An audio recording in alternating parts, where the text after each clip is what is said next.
Uma vez mais eu manifesto a minha alegria de estar aqui com vocês nessa noite. A alegria de poder ter uma comunhão com os irmãos, com as irmãs. Eu e a minha família, Laís, Isaac, Levi, nós estamos deveras contentes de estarmos aqui e de gozarmos desse momento. Eu acho que é inegável que na hora que você entrou aqui, até esse exato momento, uma única pessoa foi exaltada, uma única pessoa foi adorada, uma única pessoa foi servida, uma única pessoa recebeu o nosso culto. Você sabe quem é essa pessoa? Você sabe quem é essa pessoa? Ele. Talvez nem fosse mais necessário nessa noite essa ministração.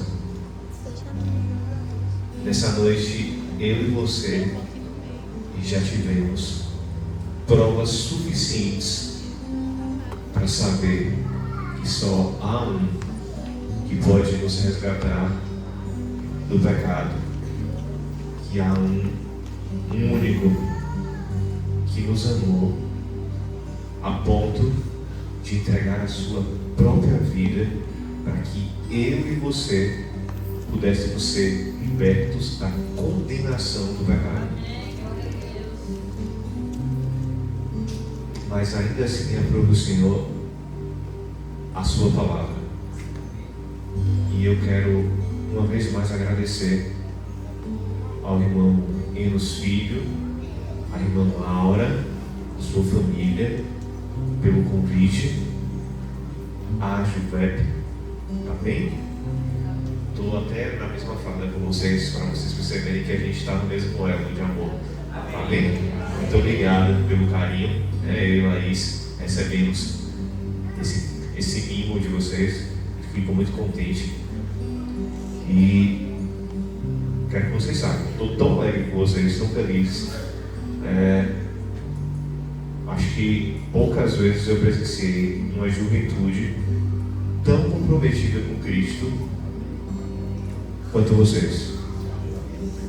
Vocês não são os Timóteos de amanhã. Lembre, vocês são Timóteos hoje. Vocês não são os Timóteos da próxima década. Vocês são os Timóteos de agora. Deus está contando com vocês hoje. Essa igreja conta com vocês hoje. Cipó espera de vocês hoje. Quero agradecer ao pastor Marivaldo uma vez mais por me confiar as suas ovelhas. E eu não sei se você percebeu, há uma atmosfera clara e evidente de adoração e de manifestação da presença de Deus aqui. No louvor, as participações, Jesus está aqui. Mas se porventura ainda há alguém nessa noite despercebido, se há alguém ainda nessa noite tendo a sua atenção roubada pelo celular, pela dispersão, porque está preocupado com alguma coisa, eu quero te convidar. Eu prometo que eu não vou levar tanto tempo, mas eu queria a sua atenção. Se tem alguma coisa aí que está tirando você do eixo ainda essa noite, com todo o carinho e amor que eu tenho pela sua alma, eu quero te pedir, deixa de lado. Me dá a oportunidade da sua atenção nos próximos minutos. Eu quero ler com você um texto e eu quero falar de um amor nessa noite que é um amor de um pai que se importa com almas. Sabe, Deus não está muito preocupado com as cores, Deus não está muito preocupado com o tanto de gente. Deus está preocupado, sabe por quê? perdidas. O que Deus está interessado é que almas que estão perdidas possam ser encontradas pela graça do seu Filho, Jesus Cristo. E é por isso que você está aqui hoje à noite. É por isso que você está aqui. Esse encontro não foi você que marcou. Esse encontro foi Jesus que marcou com você. E nós vamos ler um relato do Evangelho do Senhor Jesus, conforme nos escreveu Lucas, no capítulo 15. Lucas capítulo 15. Se você não tem uma cópia das Escrituras, a gente vai acompanhar aqui no telão. Eu vou ler para você na versão Nova Almeida atualizada.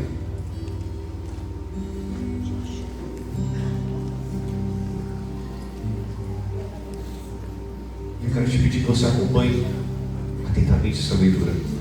Nós vamos ler os 3 primeiros versos desse capítulo e em seguida eu vou dar continuidade no verso 11. Você encontrou? Vocês estão comigo? Então vamos lá. Diz assim a palavra do Senhor, a santa, poderosa, inerrante palavra de Deus. É Deus falando através da minha voz para você. A voz é minha, mas a palavra é dele. Aproximavam-se de Jesus todos os publicanos e pecadores para o ouvir. Os fariseus e os escribas murmuravam dizendo: este recebe pecadores e come com eles. Então Jesus lhes contou esta parábola. No verso 11: certo homem tinha 2 filhos. O mais moço deles disse ao pai: pai, quero que o Senhor me dê a parte dos bens que me cabem. E o pai repartiu os bens entre eles. Passados não muitos dias, o filho mais moço, ajuntando tudo que era seu, partiu para uma terra distante e lá desperdiçou todos os seus bens, vivendo de uma forma desenfreada. Depois de ter consumido tudo, sobreveio àquele país uma grande fome e ele começou a passar necessidade. Então foi pedir trabalho a um dos cidadãos daquela terra e este o mandou para os seus campos a fim de cuidar dos porcos. Ali ele desejava alimentar-se das alfarrobas que os porcos comiam, mas ninguém lhe dava nada. Então caiu em si e disse: quantos trabalhadores de meu pai têm pão com fartura e eu aqui estou morrendo de fome? Vou me arrumar, voltar para o meu pai e lhe dizer: pai, pequei contra Deus e diante do Senhor, já não sou digno de ser chamado de seu filho. Trate-me como um dos seus trabalhadores.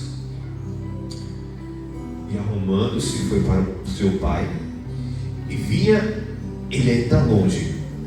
Quando seu pai o avistou e, compadecido dele, correndo, o abraçou e o beijou. E o filho lhe disse: pai, eu pequei contra Deus e diante do Senhor, já não sou digno de ser chamado de seu filho.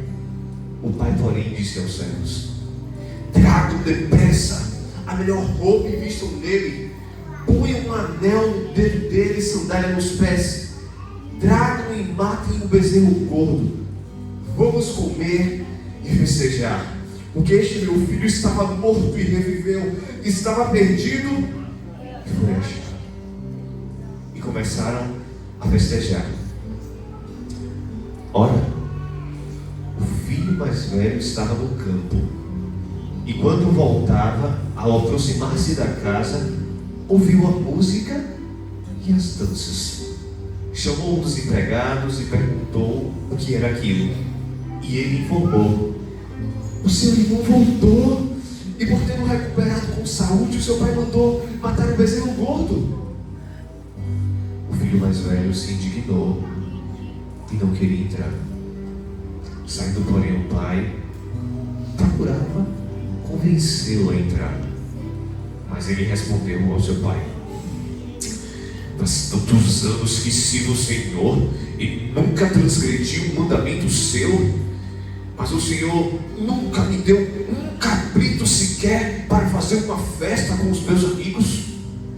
Mas quando veio esse seu filho, que subiu com os bens do Senhor, gastando tudo com prostitutas, o Senhor mandou matar o bezerro gordo para ele. Então o pai respondeu: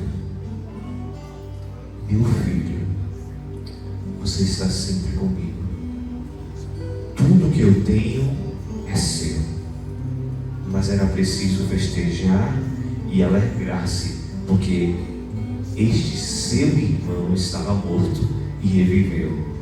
Estava perdido e foi achado. Amém? Eu quero meditar, refletir com você acerca de algumas questões dessa passagem. Talvez você já ouviu ao longo da sua vida inúmeras ministrações acerca desse texto. Então, talvez, se não todos, para a maioria das pessoas que estão aqui, esse texto não é novo. Você já ouviu, já o conhece, até melhor do que eu mesmo. Mas eu quero destacar algumas questões. Nesse texto, embora a maioria de nós conheçamos essa passagem como a parábola do filho pródigo, não é assim que Jesus o chama. Jesus apenas diz: certo homem tinha 2 filhos. É o que está escrito no verso 11. Só que essa é a terceira parábola que Jesus o quê? Conta. Mas é importante a gente se atentar ao início do texto. O que é que está acontecendo? Como sempre, como aquilo que é comum ao ministério de Jesus, ele está ensinando. O ensino de Jesus é maravilhoso. Muitas pessoas o ouviam. Havia gente que dizia assim: nunca vimos ninguém ensinar com tamanho o quê? Autoridade. Certa vez, alguns dos discípulos dizem assim: para onde iremos nós se só tu tens palavras de vida eterna? E Jesus, ele estava pregando nas sinagogas, em espaços públicos, em casas, aonde havia uma oportunidade, Jesus estava ensinando. Mas essa parábola em si nos revela algo. Diz que Jesus estava ensinando a pecadores e publicanos. E esses o quê? O ouviam. E esses o quê? Ouviam. É o que está escrito em 15, verso 1. Só que havia um segundo grupo, que era de fariseus e escribas, ou fariseus e mestres da lei. E o que é que eles faziam? Diz que distantes eles murmuravam. E qual era a murmuração deles? Era o seguinte: a gente faz culto terça, quinta, domingo, a gente tem escola bíblica, e esse povo não aparece na nossa igreja. Esse povo não vem para o nosso culto. Olha, a gente faz campanha e esse povo não entra na nossa igreja. Agora, eles estão aí ouvindo Jesus. Jesus está sentado aí falando para eles, comendo com eles. Como é que pode isso? E aí a gente descobre uma coisa muito importante: gente de vida errada, gente que não está vivendo segundo os padrões bíblicos, gente que não conhece ainda o Evangelho, é atraída por quem? Por Jesus. Você já entendeu? Eu e você só estamos aqui porque nós fomos o quê? Éramos nós que vivíamos com a vida errada. com a vida acabada, desmantelada. A gente vivia agradando ao pecado, era isso que a gente fazia. Nós tínhamos prazer em pecar. A gente não pecava por opção, não. A gente pecava porque a gente tinha desejo de pecar. Era assim que vivíamos. Mas a gente que vive a vida assim é atraída por quem? Jesus. Jesus atraiu aqueles pecadores e publicanos. Mas pasmem, são justamente os religiosos daqueles dias, os crentes daqueles dias, que estão murmurando e reclamando de Jesus. São eles que estão falando, dizendo: Jesus, como é que pode sentar com esse homem? Ele é um drogado. Como é que pode sentar com essa mulher? Isso é uma prostituta. Como é que pode sentar com esse jovem? Ele é um prostituto. Jesus, como é que tu pode entrar na casa dessa mulher? Como é que tu pode entrar na casa desse homem? Se o Senhor soubesse quem ele é, quem ela é, o Senhor nem pisava os pés lá. E o texto revela que é nessas casas que Jesus entra. Porque quem precisa de cura é quem está doente. Quem precisa de alimento é quem está com fome. E quem precisa ser salvo é quem está perdido. Glória a Deus. Jesus não disse que ele veio para os salvos, não. Ele veio para os perdidos. Ele não disse que veio para os que se sentiam curados, não. Ele disse que ele veio para quem estava o quê? Doente. É isso que o texto nos diz. É isso que aqui está escrito. E porque aquelas pessoas estavam murmurando, Jesus tomou uma decisão. Ele disse: eu vou contar-lhes não uma, mas quantas? 3 parábolas. E você possivelmente conhece as outras 2 histórias que eu não mencionei. Uma delas diz que certo homem tinha 100 ovelhas. E diz que elas estavam pastando e uma dessas ovelhas o quê? Se desgarrou de onde? Do rebanho. E diz aquele pastor, aquele homem, deixa as 99 e vai ao encontro do que? Da ovelha? E diz que ele procura e a encontra. E diz que quando ele a encontra, ele coloca aquela ovelha sobre os seus ombros, atrás de volta e a recolhe junto com o rebanho. Assim estão de novo. E ele diz que ao voltar para aquela comunidade, ele reúne os amigos e diz: olha, minha ovelha que estava perdida foi o quê? Achada. Vamos comemorar, vamos festejar, porque essa ovelha não está mais perdida. Glória a Deus. Aleluia. E Jesus contou uma segunda parábola. Aleluia. Diz que uma mulher, certa mulher, tinha 10 dracmas. Seriam 10 moedas valiosas. E diz que dentro da casa, uma dessas moedas o quê? Se perde. Eu não sei se você já perdeu alguma coisa. Uma das coisas que, inclusive, é comum a gente perder é a aliança. Eu nunca vi um negócio desse. Não sei se já aconteceu com você. Tomara que não tenha acontecido. Eu já vi tanta mulher marido brigando e dizendo: cadê a sua aliança? Oh, eu perdi. Mas dá um trabalho para achar, não dá? Você já perdeu uma coisa aqui, você cutuca aqui, você passa dias, às vezes, procurando. Quando você acha, você faz o quê? Você fica triste? Não, a gente se alegra. É justamente isso que aconteceu. Se aquela mulher se deu um dinheiro dentro de casa, ó, e começou o quê? A procurar a sua dracma, a sua moeda. E quando ela encontra, aí ela mandou um WhatsApp para as amigas e disse: amiga, achei. Foi isso que ela fez. E disse que as amigas o quê? Vieram, comemoraram, se alegraram, porque aquela moeda havia sido o quê? Encontrada.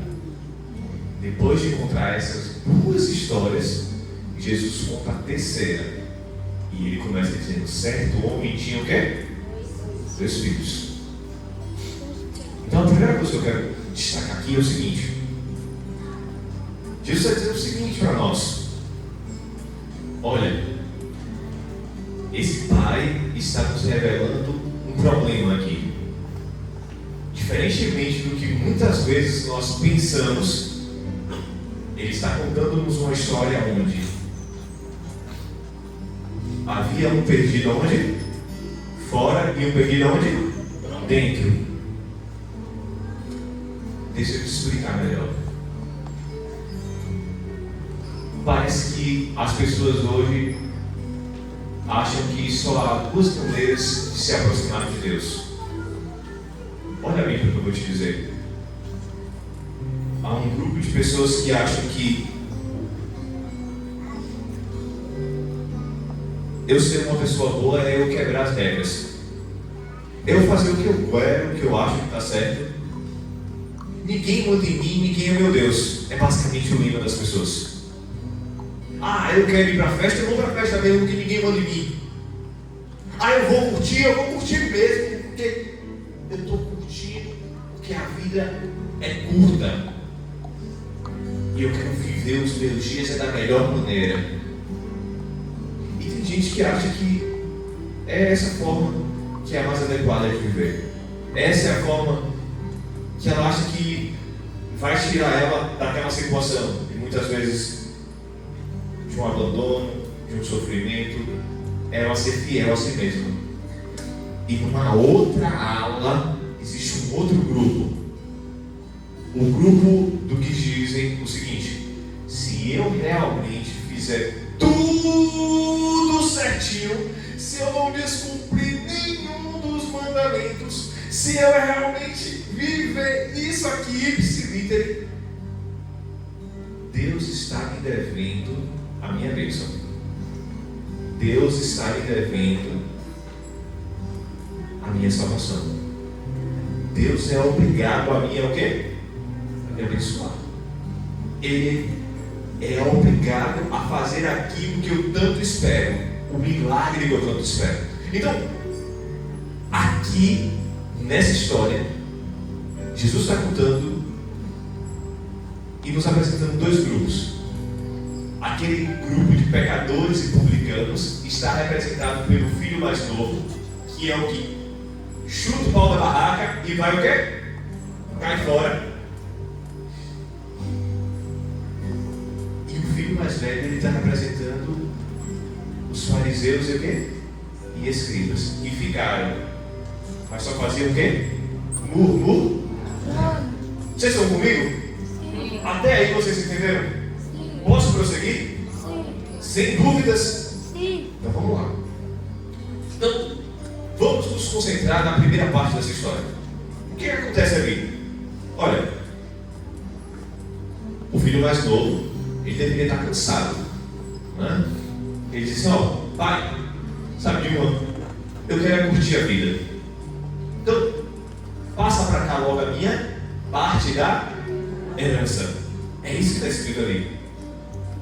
E aí ele pega a sua parte da herança, entrega ao seu filho. E o que aquele filho faz?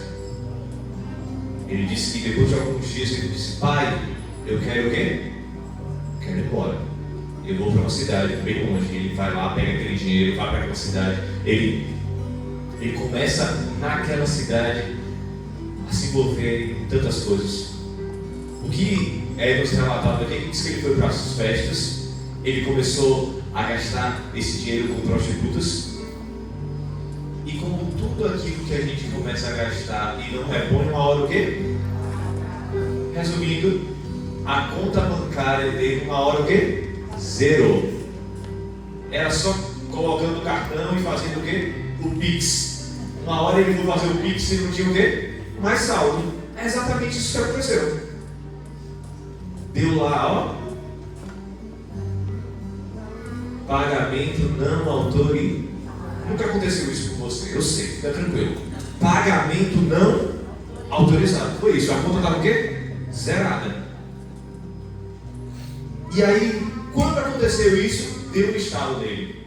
Ele disse: agora o jeito é eu entrar no programa Primeiro Emprego. Ele disse, eu vou agora, vou apresentar o meu currículo. Só que, olha, a crise chega para todo canto. Lá não era diferente dos nossos dias. Aquele país começou a passar pelo quê? Uma crise. Abateu uma crise financeira naquele país. E quando a crise acontece, o que é que realmente revela isso? É que falta emprego ou tem muito emprego? Falta emprego. É o que estava acontecendo lá. Começou a faltar o quê? Emprego. Quando o empregador pegou a carteira dele, zero experiência. Carteira de trabalho o quê? Zerada. Não tinha experiência nenhuma. Pegou o currículo, zerado. Disse assim, olha, aqui eu só posso te dar uma oportunidade. Eu tenho um chiqueiro lá, você quer cuidar? Foi isso a proposta. Tem um chiqueiro lá, você quer cuidar do chiqueiro? Só que ele imaginou o seguinte, poxa, eu estou passando o quê? Fome. O que me oferecerem eu vou o quê? Aceitar. E ele foi lá e pegou o trabalho. E eu imagino que ele começou a trabalhar.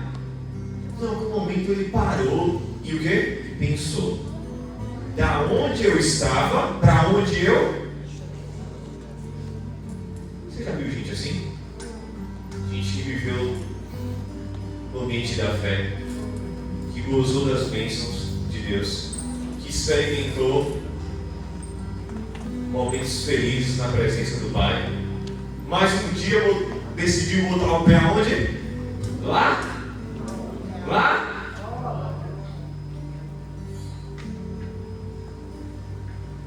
E aí lá fora o mundo não brinca de ser mundo. Aqui dentro a gente está o quê? Protegido. Tem gente orando por você, tem gente amando você, tem gente abraçando você, tem gente levantando você, tem gente intercedendo por você. Lá fora as pessoas olham para você só enquanto você tem alguma coisa a oferecer para elas. Sabe o que acontece? Quando aquele cara estava com a conta cheia, apareceu meio mundo de quê? De amigos. Meio mundo de quê? Amigos. Eram amigos do quê? Quando o dinheiro faltou, quantos deles estavam lá? Aqui diz que o texto que estavam o quê? Abandonado. Não tinha ninguém para pagar um lanche para ele. Não tinha ninguém para pagar um hambúrguer para ele. Não tinha ninguém para pagar uma refeição para ela. O que restou para ele? Trabalhar. E aí, fechando aqui. Como é importante a gente saber a nossa identidade. Ficou uma semente no coração daquele filho. Ele parou e se lembrou. Estou aqui comendo comida de porco. E quem já teve um chiqueiro sabe o quanto cheiroso é o chiqueiro, né? Lá usa o boticário, não é isso? É natura, né? É isso que está. Não! O que é que tem no chiqueiro? Fedor. Tem gente que quer passar longe de um chiqueiro. Agora imagine comer a comida do... Tá bom? Era isso que estava acontecendo. Aquele jovem estava desejoso de comer a comida dos porcos, porque ele estava passando fome. E ele disse, eu vou levantar, vou decidir, vou voltar para casa. E ele faz isso. Ele se levanta e disse, eu vou dizer para meu pai que eu pequei contra ele, eu falhei contra ele,